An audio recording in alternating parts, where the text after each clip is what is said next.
Hey guys, what's going on? It's Dan Gheesling. Welcome to episode 40 of the Dan Gheesling Podcast. Super excited to be here today. Hope you guys are. Thank you for dialing in.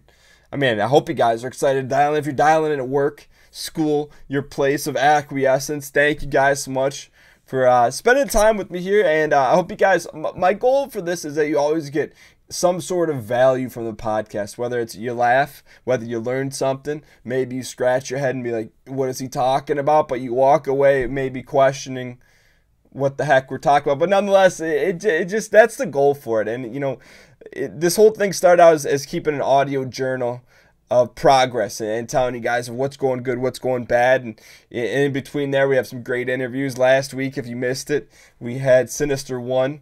At one point, the world record holder of speed running Mike Tyson's Punch Out. So just, I really enjoy it. So thank you guys for tuning in. I appreciate all the love. In this episode, we're going to get right into, it's an update episode. There's been some interesting things going on, and I don't want to call it the venting episode because I don't ever look at it as venting, but talk about some value that, I said this tweet out this past week. It said, hey, talking with friends is underrated. And it's something that for me, gets so wrapped up in daily life between, work and doing everything and family. It's like, you don't always sit down, or I don't always sit down and talk with friends in some capacity. It's always the hi bye type stuff, but to really talk with people, we're going to talk about that. Also we're going to get into right away talking about ending a series.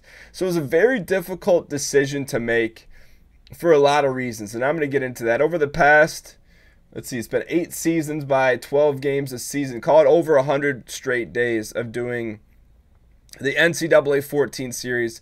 We did it. We took over Wyoming, and the goal was to build them into a national championship. And spoiler, if you haven't seen the series and potentially want to watch it, I'm going to reveal the ending. We ended up winning the national championship after 8 seasons of recruiting and dialing in. And it really, I can easily say it was one of the most fun series I ever did on the channel, but I can hands down say it's been the most engaging series that I've ever done on YouTube. And when I mean engaging, meaning that, and this is not the number one thing that I look at, but it's also a metric that I do look at. But it wasn't the most watched, but it wasn't. So here's how I can explain it. It wasn't the widest series, widest reaching, but it was the deepest, meaning that I think, and I posted something on YouTube. YouTube has this really kind of hidden away feature. It's really good. And you can access it on your desktop or laptop, but it's much easier accessed on mobile. So when you go to the YouTube channel, there's a community page, and often I'll post polls there or question marks. And one of the questions I put, because I was feeling a little nostalgic, I said, hey, what did you enjoy most about the Go Wyo or the Wyoming football series? There, I'm just going to read off a few of these. Garrett said it had character from top to bottom. Every player we recruited was a new character. Every character had a story. And storylines. This is from C. Wardlow. Says storylines. You're knowledgeable about the sports, plays themselves, the way we were able to play off the fact it was a YouTube series made it seem like an actual college program.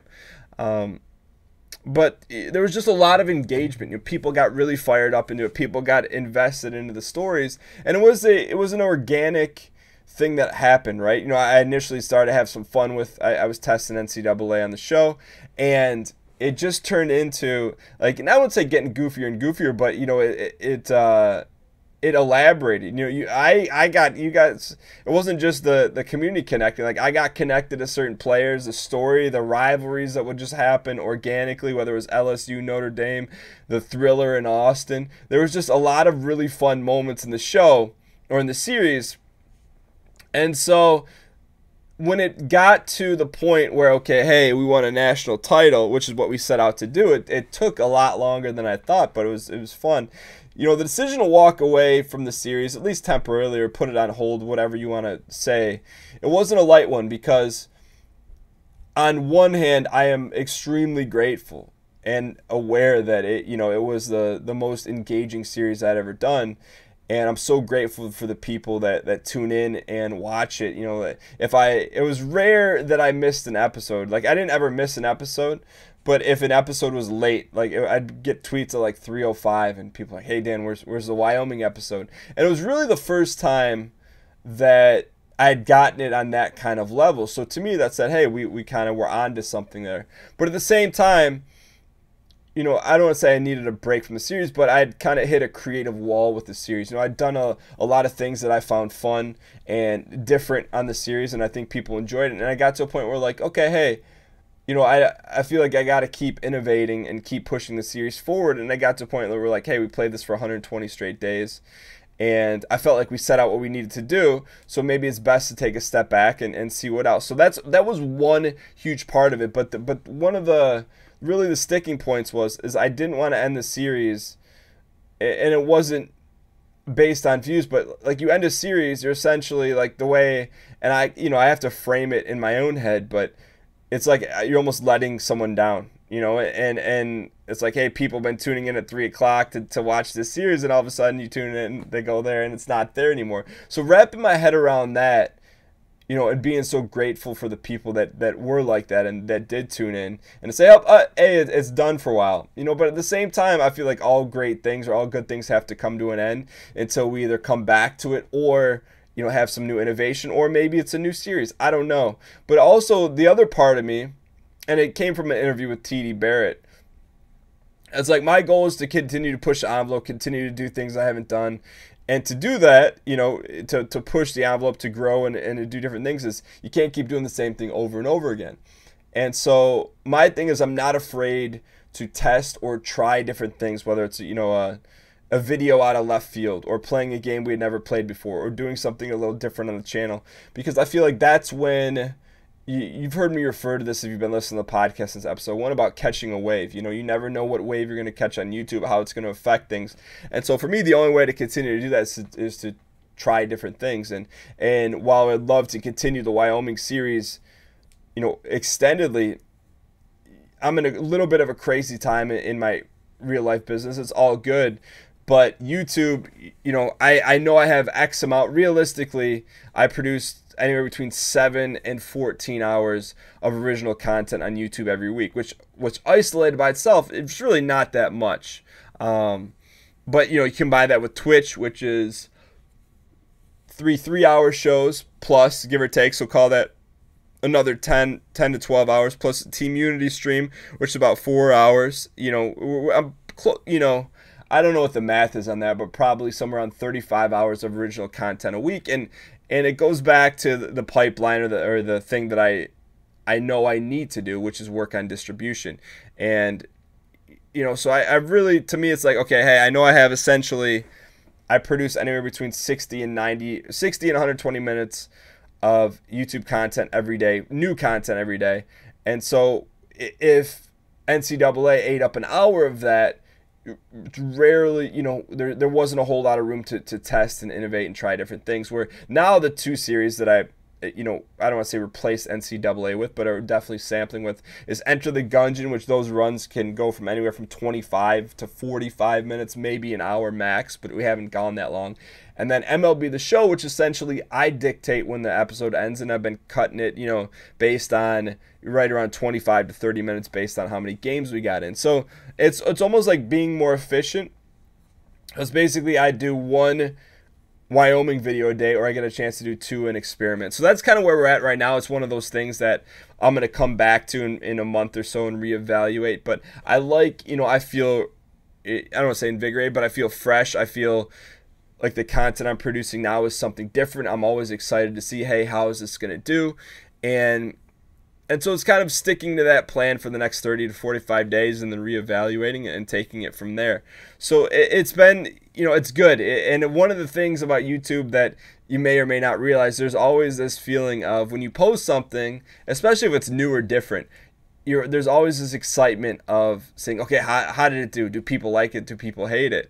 And so the unknown is always a fun thing for me. And while some people may say, oh, that's scary, I enjoy that because you just don't know. And the feedback, I don't want to call it permanent, but it's so static on YouTube versus Twitch. You don't always know right away unless it's like heavy resident sleeper or something like that. But on YouTube, it's pretty static. It's like, it's kind of binary. It's like 0 and 1. Do people like it and people not? And you're able to gauge it that way. So it's a fun thing to do, and I'm excited about pressing forward on YouTube and trying different things. And really with Gungeon, the game was released in 2016, Enter the Gungeon, and if you have no idea what Enter the Gungeon is, it's a game you play, and every time you play it, it's a little bit different. There's a lot of things to unlock, a lot of things to learn, and it's a roguelike. And it came out in 2016, and they just released a new DLC, and it just felt like a totally different game. And the question I always go back to is, why did I stop playing it?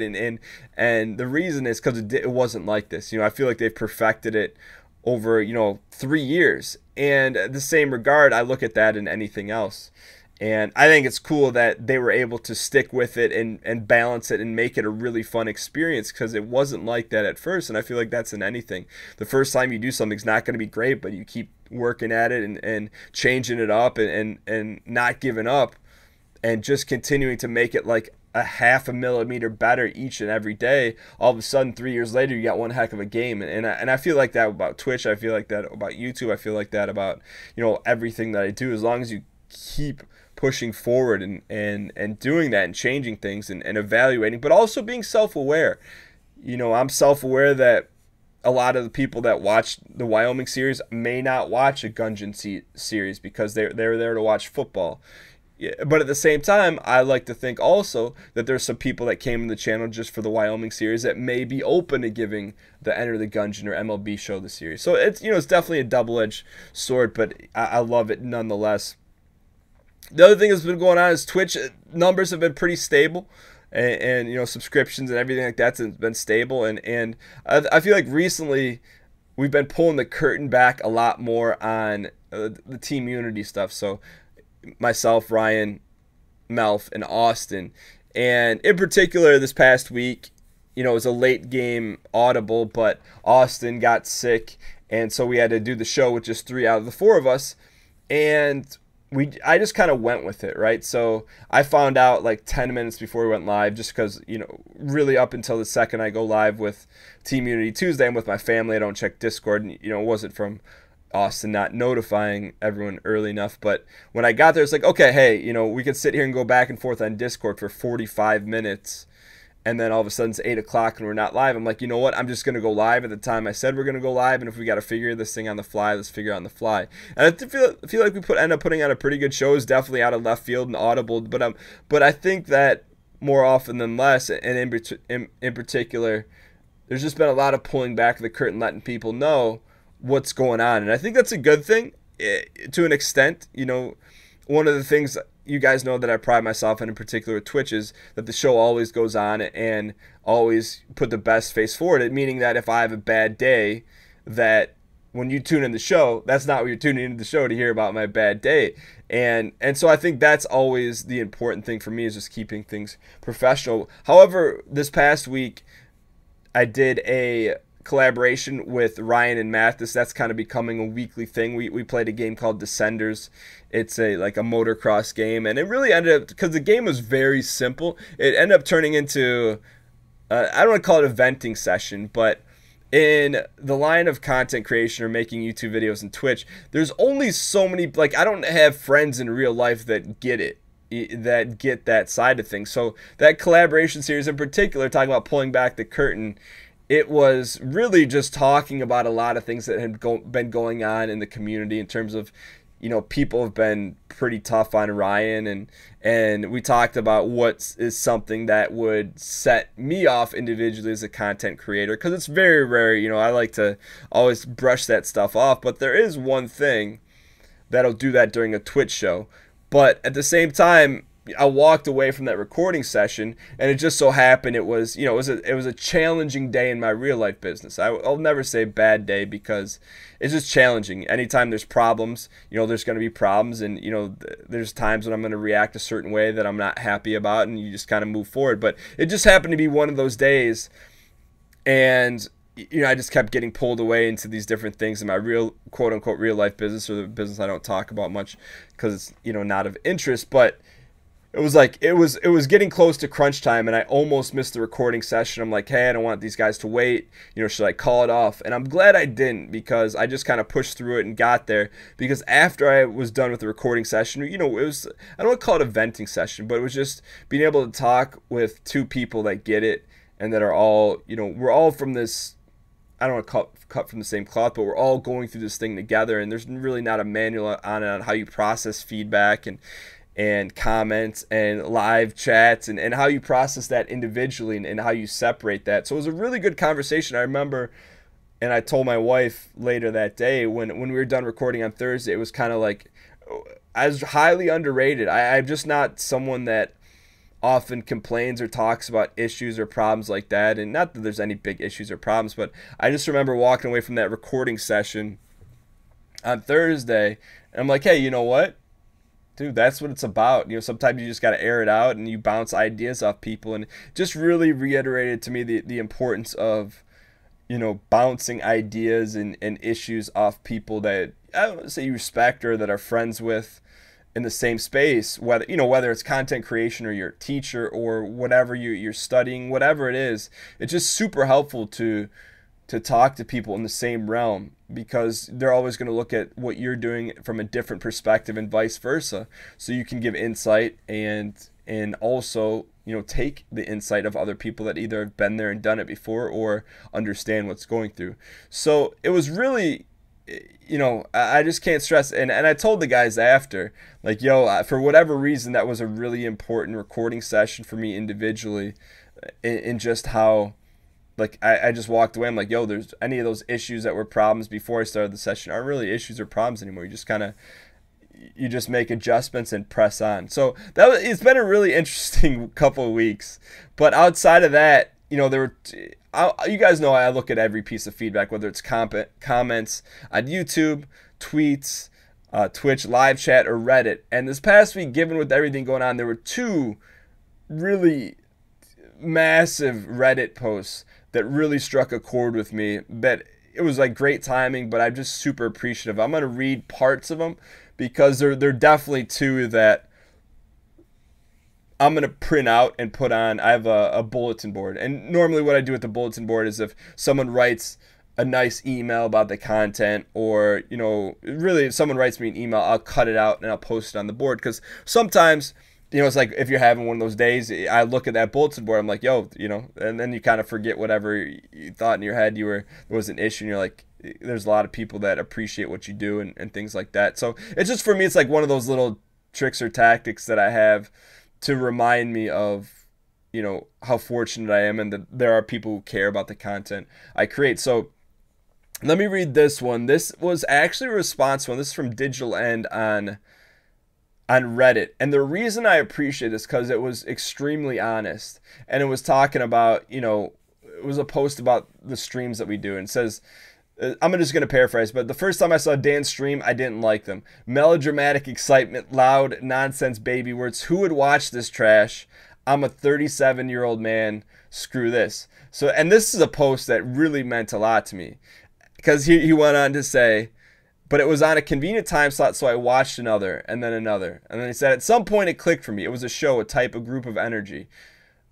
The general positive environment, being excited for things and just for the sake of being excited, cheering about the small victories, laughing off mistakes. It was so in conflict with most of the nonsense on the internet. People who are just desperately trying to be angry and upset all the time, trying to find excuses to nurture angry emotions. People so used to being angry and edgy, meaning that you were smart and that there was something to aspire to. I'll be the first to say Dan show is not certainly for everyone, but I think it is a lot more for people that realize. People who watch a half hour of it and roll their eyes dismissing it was a children's show just because he doesn't cuss. Somewhere that you can drop your guard and cheer about the little victories. It's positivity for the sake of positivity, an escape from the angry cycle part of the internet. That anger that you don't even realize that you're feeding, and becoming so used to anger that finding a place without it where everyone is not looking for an excuse to insult everyone is just disorienting at first. At this point, I've been subbed to a Dan, but that was kind of the brunt of it, you know, and saying that this individual's been around for a year and subscribed, which, yo, Digital End, I don't know if you listen to podcasts, but I truly appreciate that. And to me, it's like, that's what it is. At first, people are like, yo, what is he doing with the show? He doesn't swear. He's always, you know, trying to find the positive in things. And to me, that's the whole goal of the show. And to hear someone go through that process of like, yo, I don't want to watch this, or what is this, to getting it, that just meant so much to me, because I know there are people in the community that get it and from day one, and I'm so appreciative of that. But to hear someone that, coming from the outside in and getting that, that's why I do what I do. That's why I do the show. And it's funny. I talked about it on the live stream this past week, and I caught myself. And I'm extremely self-aware about the media I don't want to call it ingest, but the media I watch and things like that. And there's a lot of, if you're into Game of Thrones, it's no spoilers, but if you're into Game of Thrones, the past couple episodes, the general public sentiment has been very negative. People don't like it. They're disappointed. But I found myself after really the big episode that people were disappointed with. I'm like, yo, I really like this. Then the second episode, was even more of a letdown for the general public, but I liked it. And then I started to read these opinions on Twitter, like poking holes into the show and why it's in the episode and why it's bad. And I started to feel like, hey, it didn't change my mind, but I started to feel differently. I'm like, Dan, did you like the episode? Yes. So then stop reading this stuff. And I feel like on Twitch or YouTube or whatever you watch, it's almost like a conglomeration of, I don't know who said it or the saying, but it's like you are become like the 5 most people you spend your time with. And I feel like that needs to be updated for the modern age. It's you become the type of content that you watch or the content that you engage with. And so for me, that's why I do what I do. That's why I do things different on Twitch, because that has affected me. I've noticed, I wasn't always like this in terms of trying to always find the best, and I have a long way to go. There's times when something will go wrong in my real life business, and it's like, there's gaskets exploding everywhere internally, and I got to get better at that. But at the same time, I try to foster an environment on Twitch that it's like I know that it affected me over the long term, and so I would assume it would do the same for others. But if you reduce the amount of negative stuff you consume and increase the amount of positive stuff you consume, meaning that there's bad stuff that happens on the show, meaning unfortunate situations, or call it bad luck or bad play or whatever, but if you can laugh at it, or you're watching someone that can laugh at it and engaging with someone that can laugh at it, chances are you're going to be more apt to act like that. So that really hit a chord for me, because it was someone who was very skeptical. Because some people get it right away and they're all in it, and some people are skeptical and never come back. But that was really the first time I'd ever heard someone's feedback that's like they went from skeptic to being all in because they got it. So that, there was another post, and it was on our subreddit, r/Dan Gheesling by Jaren21. But it hit the same chord. And so I read all that stuff, and just like I take the negative or critical feedback with a grain of salt, I also do that with the positive stuff. But these two,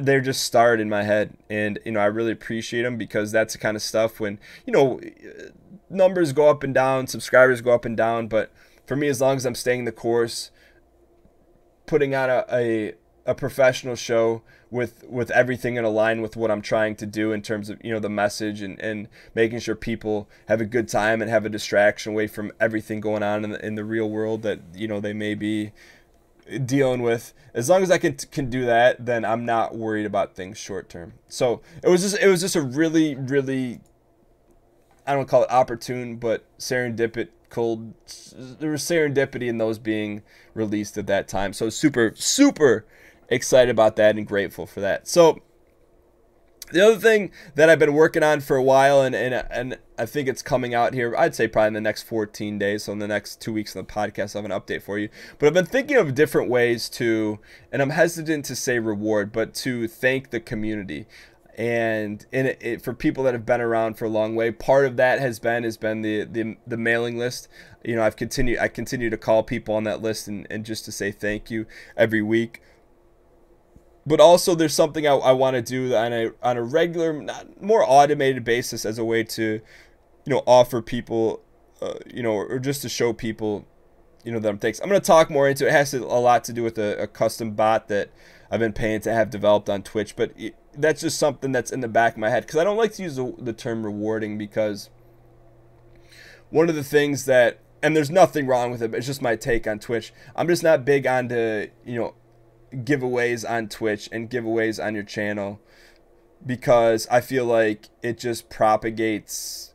Yeah, I don't know. I just feel like people will come to your channel just for that and leave, which there's nothing wrong with that. But to me, that's not the type of community that I want to build, or really, more importantly, that's not what I want to do to the community that is in place, meaning that have a wave of people come in that are whatever, trying to win a free headset and leave. It's kind of, to me, it's kind of backhanded. The way I interpret it, it's kind of backhanded to the people that are there. You know, whether I look too much into it or not, it is what it is, but that's just my take on it. So I'm finding different ways to reward the community that's present and that's there, without being like, without being that giveaway kind of feel. So that's something I'm working on and excited about in the future. I'm always just trying to find ways to do that. So outside of that, this has been one heck of an update podcast. It's been a challenging week, but also a very good week. And so I'm excited to press on. With that being said, I'm going to hop into the question of the week, which is completely out of left field, but I saw it. I'm like, this is an interesting question. Let's do it. This is from John O'Brien on Twitter. And he said, after seeing the guy who said he could run a 40 in 4.4 seconds, which, just to give you guys some context, that is, in the like 95th percentile of NFL players, meaning that the majority of NFL players cannot run a 4.4, meaning run 40 yards in 4.4 seconds. But I guess there was this fan that was popping off at the mouth on Twitter, and so a sportscaster said, okay, we'll come run the 40 and we'll time you and video it. And he ran something like a 5.2, which is not a great time, or 5.6. But anyways, there's a lot of people that pop off, and the question says, what do you think this, so John O'Brien says, what do you think the feat in professional sports that you think people incorrectly say they could do that's extremely difficult? The number one thing I think is the most difficult in professional sports is to hit a major league fastball. I think you got to have a lot of guts to stay in there and not worried about getting drilled with it. I think it's extremely difficult on a skill level. I think on a skill level, that's it. And I think the more eye-opening thing is when people watch a football game and on, watching from home, be like, oh, why did they call that play? And I could do it better. And really, one of the things that you can't really circumvent in the coaching world, whether it's NFL or any professional level, is the only way you get there is by putting in years and decades of work. And on a weekly basis, these coaches put in hundreds of hours of preparation. So yeah, they may not make the right call at the right time, but I think for someone to say they could call a better, offensive game plan in the NFL, I think it's pretty out there, because there's so much that goes into it. Understanding your players, what they're capable of, what you think the defense is doing at that particular moment when you have certain personnel on the field. It's just very complicated. So I think those would be my two things. But at the same time, it's always fun to pontificate, and I take place in that all the time. But I take more of a place in it from a positive aspect. Like, I root for people, or I get excited when someone gets a shot. I don't really say, oh, why do they call this play? Because I know it's tough. Anyways, with that being said, a super random question, but I want to answer it. Thank you guys so much for tuning in to the podcast. Hope you guys enjoyed it. As always, we will be back live with a new episode a week from today, Monday at 6 a.m. Eastern Standard Time. And as always, there's a mini episode coming. Usually it's Thursday or Friday, depending on when Tyler, puts it together. By the way, he's been doing a killer job on the podcast. Let's give him some love. His Twitter handle always change. It doesn't always change, but he has like a different Twitter handle and Instagram name or Twitch name. So give me 1 second. So his name's Ty on Twitter. I gotta look it up because I want to give him some love here. But outside of that, if you guys haven't already, if you have not rated the podcast on iTunes, I would truly appreciate you guys doing it. All right, here it is.